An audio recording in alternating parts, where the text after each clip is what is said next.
नालायक बेटा हर माता पिता के पास होना चाहिए। बेटा हमारा एक्सीडेंट हो गया है, मुझे ज़्यादा चोट नहीं आई पर तेरी माँ की हालत गंभीर है।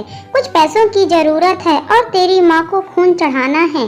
60 साल के राधे श्याम जी ने अपने बड़े बेटे से फोन पर कहा, पापा मैं बहुत व्यस्त हूँ, आजकल मेरा आना नहीं हो सकेगा। मुझे विदेश में नौकरी का पैकेज मिला है तो उसी की तैयारी कर रहा हूँ। आपका भी तो यही सपना था ना, इसलिए हाथ भी तंग चल रहा है। पैसे की व्यवस्था कर लीजिए, मैं बाद में दे दूंगा।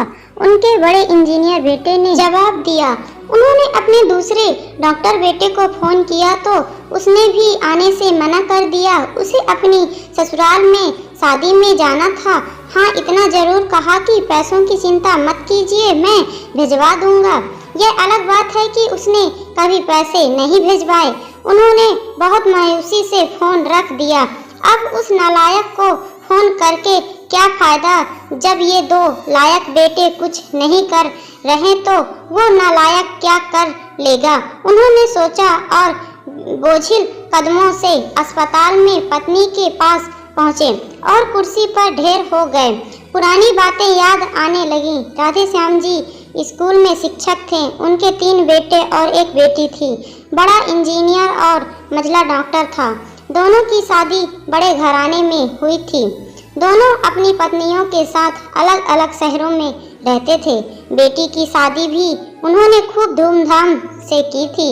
सबसे छोटा बेटा पढ़ाई में ध्यान नहीं लगा पाया था। 11वीं के बाद अपनी पढ़ाई छोड़ दी और घर में ही रहने लगा। कहता था मुझे नौकरी नहीं करनी, अपने माता पिता की सेवा करनी है। पर मास्टर साहब उससे बहुत नाराज रहते थे। उन्होंने उसका नाम नालायक रख दिया था। दोनों बड़े भाई पिता के आज्ञाकारी थे और वह गलत बात पर उनसे भी बहस कर बैठता था।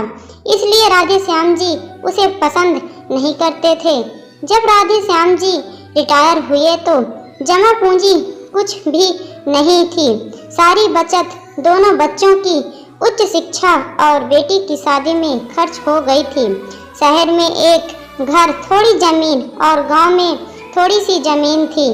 घर का खर्च उनके पेंशन से चल रहा था। राधे श्याम जी को जब लगा कि छोटा सुधरने वाला नहीं तो उन्होंने बंटवारा कर दिया और उसके हिस्से की जमीन उसे देकर उसे गांव में ही रहने भेज दिया। हालांकि वह जाना नहीं चाहता था पर पिता की जिद के आगे झुक गया और गांव में ही झोपड़ी बनाकर रहने लगा। राधे श्याम जी सबसे अपने दोनों होनहार और लायक बेटों की बड़ाई किया करते। उनका सीना गर्व से चौड़ा हो जाता था पर उस नालायक का नाम भी नहीं लेते थे। 2 दिन पहले दोनों पति पत्नी का एक्सीडेंट हो गया था। वह अपनी पत्नी के साथ सरकारी अस्पताल में भर्ती थे। डॉक्टर ने उनकी पत्नी को ऑपरेशन करने को कहा था। पापा पापा सुनकर नींद टूटी तो देखा सामने वही नालायक खड़ा था। उन्होंने गुस्से से मुंह फेर लिया पर उसने पापा के पैर छुए और रोते हुए बोला, पापा आपने इस नालायक को क्यों नहीं बताया, पर मैंने भी आप लोगों पर जासूस छोड़ रखे हैं। खबर मिलते ही भागा आया हूँ। पापा के विरोध के बावजूद उसने उनको एक बड़े अस्पताल में भर्ती कराया।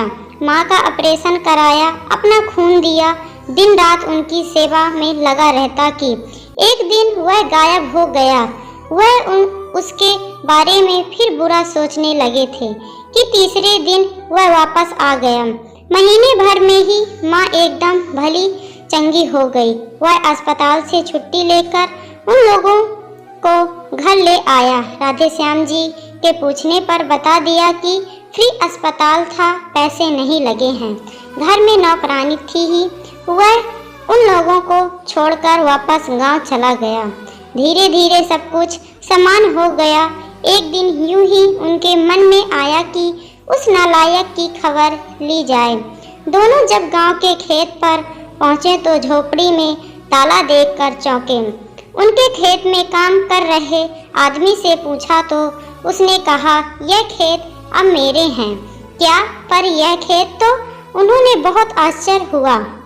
हाँ, उनकी माँ की तबीयत बहुत खराब थी, उनके पास पैसे नहीं थे, तो उसने अपनी सारे खेत बेच दिए। वह रोजी रोटी की तलाश में दूसरी शहर चला गया है। बस यह झोपड़ी उसके पास रह गई है। यह रही उसकी चाबी, उस आदमी ने कहा। वह झोपड़ी में दाखिल हुए तो बरबस उस नालायक की याद आ गई।